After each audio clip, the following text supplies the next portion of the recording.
1 થી 9 સુધીનો આપણે ભણી ગયા. હવે આપણે આ બધા પ્રકરણ પૂરા થયા અને માહિતી મેળવી અને સ્વાધ્યાય કર્યું હતું આપણે, અને વચ્ચે 1 થી 4 પાઠનું આપણે પુનરાવર્તન પણ કર્યું હતું. આજે હવે આપણે 5 પાઠ પ્રાકૃતિક પ્રકોપો જે છે ત્યાંથી આપણે રિવિઝન કરીશું. આપણે અત્યારે પુનરાવર્તન કરવાનું છે, તમારે મારી સાથે નોટબુકમાં લખવાનું છે. હવે આપણે પહેલો પ્રશ્ન જો એક શબ્દમાં જવાબ આપો. જવાબ એક શબ્દમાં આપવાનો છે, પરંતુ આ એમસીક્યુ તરીકે પૂછાઈ શકે. બરાબર છે?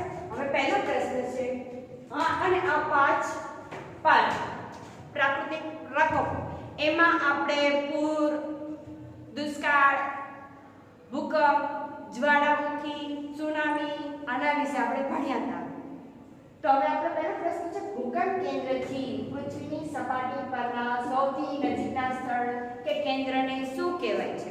તો શું કહેવાય? ભૂકંપ નિર્ગમન કેન્દ્ર.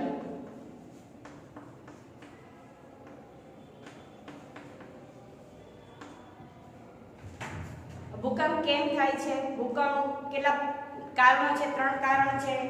કયા પ્રકાર છે? બધી આપણે માહિતી મેળવી હતી. ભૂકંપ ક્યારે થયો તો એનું ઉદાહરણ પણ મેં આપ્યું હતું.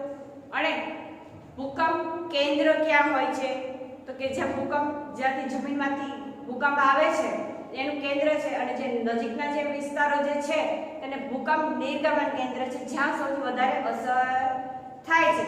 તો ભૂકંપના ઉદ્ભવ જે સ્થાન હોય, જ્યાંથી ઉદ્ભવ થયો હોય તેને ભૂકંપ કેન્દ્ર કહેવાય છે. હવે આગળનું જોઈએ, જ્વાળામુખી નિષ્ફળ થવાના મુખ્ય કારણો કેટલા છે? જ્વાળામુખીના કારણો કયા છે? 4 કારણો છે. કેટલા? 4.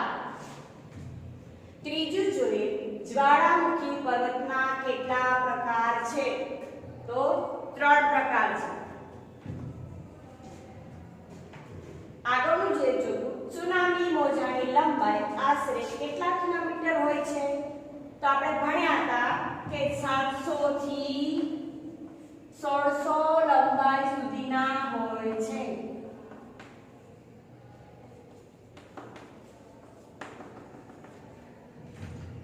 એટલે કે સામાન્ય રીતે મોજા તો આવતા જ હોય છે, દરિયામાં આપણે જોઈએ છે લહેરો આવતી હોય છે અને આપણે મોજા કહીએ છીએ.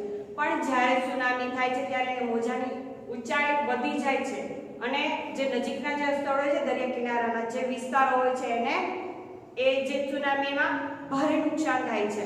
અને આ એના મોજા કેટલા હોય છે? તો કે 700 થી 1600 લંબાઈ હોય છે ને કે 50 કિલોમીટર સુધીના હોય છે. 5મું, જાપાનમાં સુનામીની મોટી હોનારત કઈ સાલમાં થઈ હતી? તો 2011માં.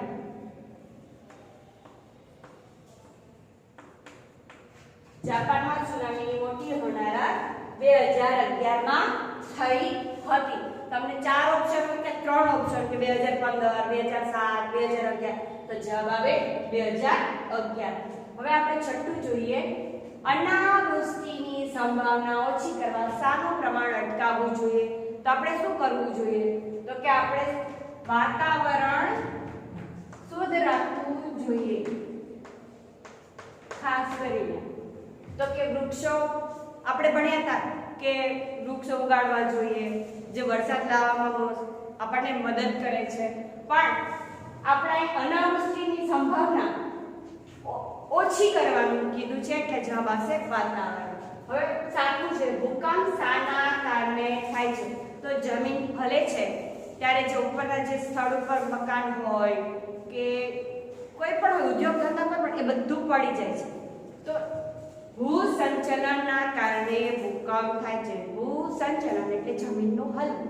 હવે જમીન કેમ હલે છે એ પણ આપણે જોયું કે આપણે પૃથ્વી જ્યારે સૂર્યમાંથી છૂટી પડી હતી ત્યારે ગરમ હતી, પણ ધીમે ધીમે ઠંડી થાય અને અંદરનો જે મેન ભાગ છે, આપણે પૃથ્વીના અંદરનો જે ભાગ છે તો હજી ગરમ છે. એ લાવા છે, એ લાવા ઉપર આપણી જે પ્લેટ છે મૃદાવરણની એ ફરે છે. વર્ષે 1 સેન્ટીમીટર જેટલી ફરે છે. છતાં પણ અમુક વાર એની અસર થાય છે, અમુક વાર અસર નથી જણાતી. કારણ કે જ્યારે એનો વેગ વધારે હોય ત્યારે આપણી પૃથ્વીની સપાટી પર એની અસર જણાય છે. તો ભૂકંપ શાના કારણે થાય છે? તો કે જમીન જ્યારે હલે છે ત્યારે ભૂકંપ થાય છે. જવાબ આવશે ભૂસંચલન.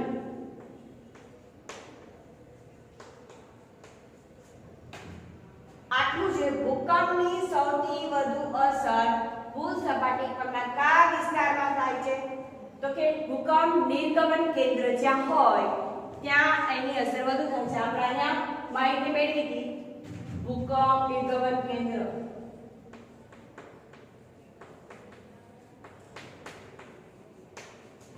આ ભૂકંપ નિર્ગમન કેન્દ્ર હોય છે ત્યાં એટલા વિસ્તારોમાં ભૂકંપની અસર વધારે જણાય. દાખલા તરીકે મોરબીમાં જો ભૂકંપ કેન્દ્ર હોય તો મોરબીની આજુબાજુના જેટલા જિલ્લા રાજ્ય તાલુકા હોય એની અસર વધારે અસર થાય.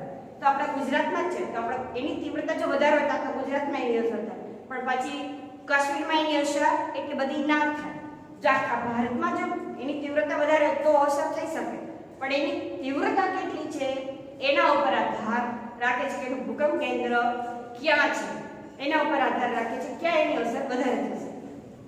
નવમું જોઈએ લાવવાની જમીન ખાલી જગ્યા યુક્ત હોવાથી ફળદ્રુપ હોય છે તો શું જવાબ? પોટાશ. જ્યારે ભૂકંપ જ્વાળામુખી ફાટે છે ત્યારે એમાંથી લાવા નીકળે છે, ત્યારે ઠંડો થઈ જાય છે ત્યારે એ જમીન ફળદ્રુપ થાય છે અને ખેતી સારી થાય છે કે જે આપણા ખેડૂતો છે ને મબલક પાક ઉતારી શકે છે.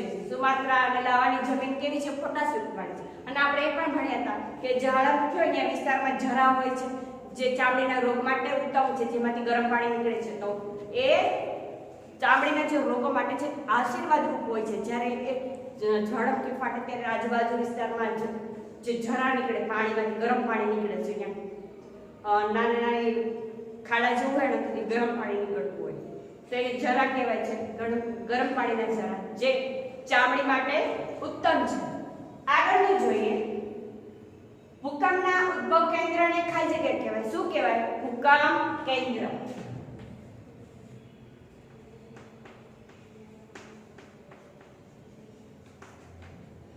અગિયારમું જોઈએ નદીમાં આવતા ધસમસતા પાણીના પ્રવાહને શું કહેવાય?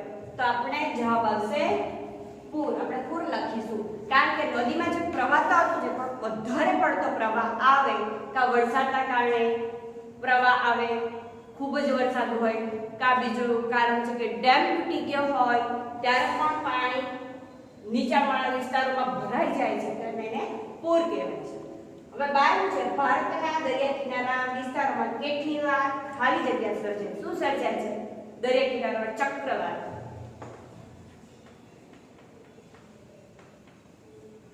13 ભૂકંપની નોંધ ખાલી જગ્યા દ્વારા લેવાય છે. શાના દ્વારા લેવાય? તો ભૂકંપ આલેખન આલેખ ભૂકંપ આલેખન યંત્ર, જેને ઇંગ્લિશમાં સિસ્મોગ્રાફ પણ કહેવાય છે. તમારી નોટબુકમાં લખવાનું છે.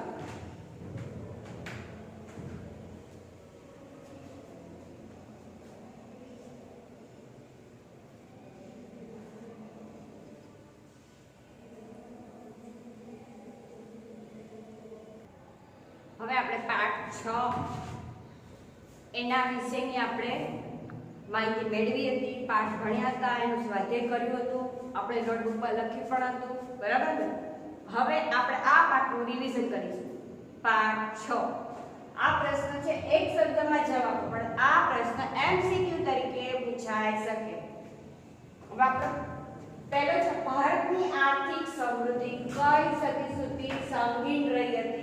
તો આપણા ઇતિહાસકારો પણ કહ્યા હતા કે આપણી ભારતની પરિસ્થિતિ, આર્થિક પરિસ્થિતિ ખાસ કરીને સમૃદ્ધ હતી અને તે 18મી સદી સુધી સંગીન રહી હતી. જવાબ આવશે 18મી સદી.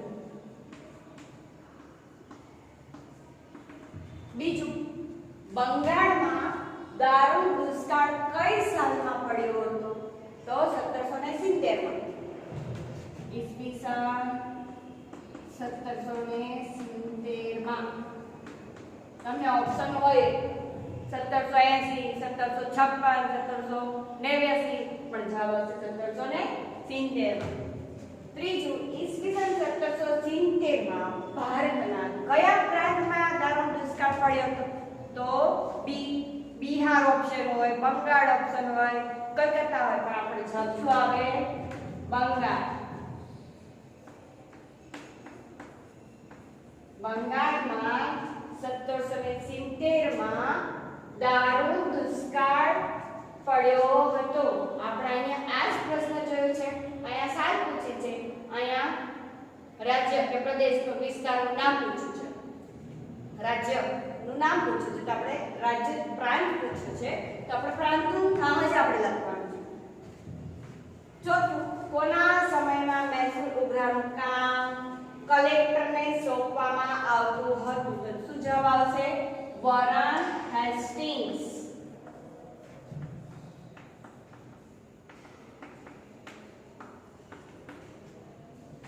વોરન હેસ્ટિંગ્સના સમયમાં મહેસૂલ ઉઘરાવવાનું કામ કલેક્ટરને સોંપવામાં આવતું હતું.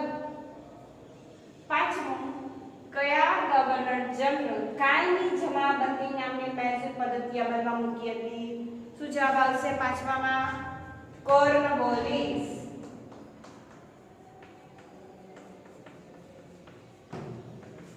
કોર્નવોલિસે કાયમી જમાબંધી નામની મહેસૂલ પદ્ધતિ અમલમાં મૂકી. એમ કારણ શું થયું? પછી પરિણામ શું આવ્યું?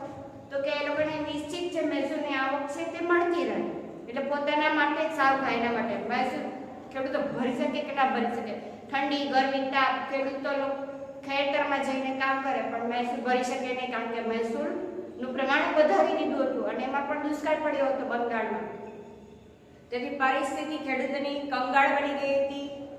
સાહુકારો પાસેથી વ્યાજ લઈને પૈસા ભરવા પડતા હતા, મહેસૂલ ભરવો પડતો હતું અને પોતાના દાગીના સંપત્તિ પણ વેચી દેવું પડે અને જે પોતાની જમીન હતી ખેતરની તે પણ ગીરવે મૂકી દેવી પડતી. એટલી ખરાબ હાલત ખેડૂતોની થઈ ગઈ હતી. આ કોર્નવોલિસ જમાબંધી નામની મહેસૂલ પદ્ધતિ અમલમાં મૂકી તે માટે.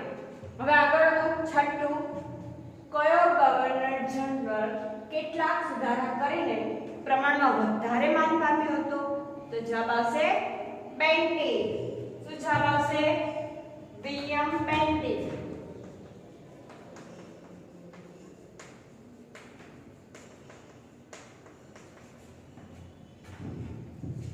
છઠ્ઠું, વિલિયમ બેન્ટિક છે. બીજા બધા જે અંગ્રેજ અફસરો આવ્યા, પ્રતિનિધિઓ આવ્યા, પણ સૌથી વધારે વિલિયમ બેન્ટિક માન વધારે પામ્યો હતો, કારણ કે અદાલતમાં ન્યાય માંગવા જાય તો પોતાની માતૃભાષામાં જે વાતચીત કરવી તે કરી શકતો, આવી છૂટ આપી હતી વિલિયમ બેન્ટિકે. તેટલા માટેથી તેને વધારે માન મળ્યું હતું. એટલે થોડો ઉદારમતવાદી હતો, ઉદાર વિચારસરણી વાળો હતો એવું કહી શકાય. એના કારણે તે વિલિયમ બેન્ટિક છે વધારે માન પામ્યો હતો. તો છઠ્ઠામાં જવાબ આવશે વિલિયમ બેન્ટિક.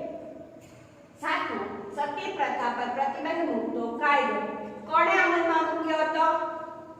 તો જવાબ આવશે વિલિયમ બેન્ટિક.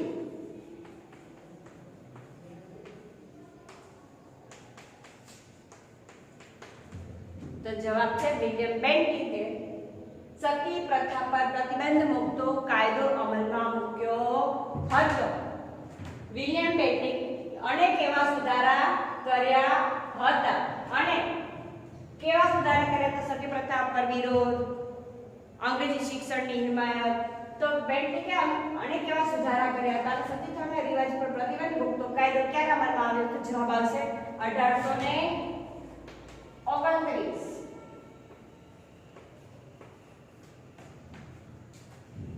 હવે નવમું છે, મેકોલને ભારતમાં અંગ્રેજી કેળવણી શરૂ કરવાનો વિચાર ક્યારે આવ્યો હતો? કોને આવ્યો હતો? મેકોલને વિચાર આવ્યો હતો. અંગ્રેજોને, એમાં ખાસ કરીને મેકોલો છે, એને અંગ્રેજી કેળવણી શરૂ કરવાનો વિચાર આવ્યો હતો. તો જવાબ આવશે ઈસવીસન 1834. શું જવાબ આવશે? 34. 10મું, ભારતમાં સૌપ્રથમ યુનિવર્સિટીઓની સ્થાપના ક્યારે થઈ? આપણે એનું સાલ લખવાની છે. તો જવાબ આવશે ઈસવીસન 1857. મદ્રાસ, કોલકાતા આ જે યુનિવર્સિટીની સ્થાપના થઈ એ ક્યારે થઈ? તો કે ઈસવીસન 1857 માં સ્થાપના થઈ. 11મું, ભારતમાં અંગ્રેજી શિક્ષણ પદ્ધતિની શરૂઆત કોણે કરી હતી? જવાબ આવશે મેકોલો.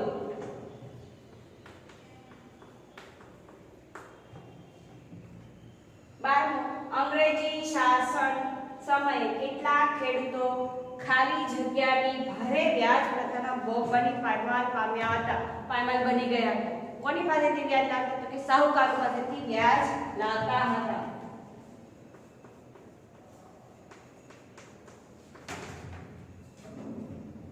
તેવું ગવર્નર જનરલ કોર્નવોલિસ ખાલી જગ્યા નામની મહેસૂલ પદ્ધતિ અમલમાં મૂકી. કઈ આપણે અહીંયા પણ જોઈ ગયા હતા, એ જ અહીંયા છે. તો જવાબ આવશે કાયમી જમાબંધી.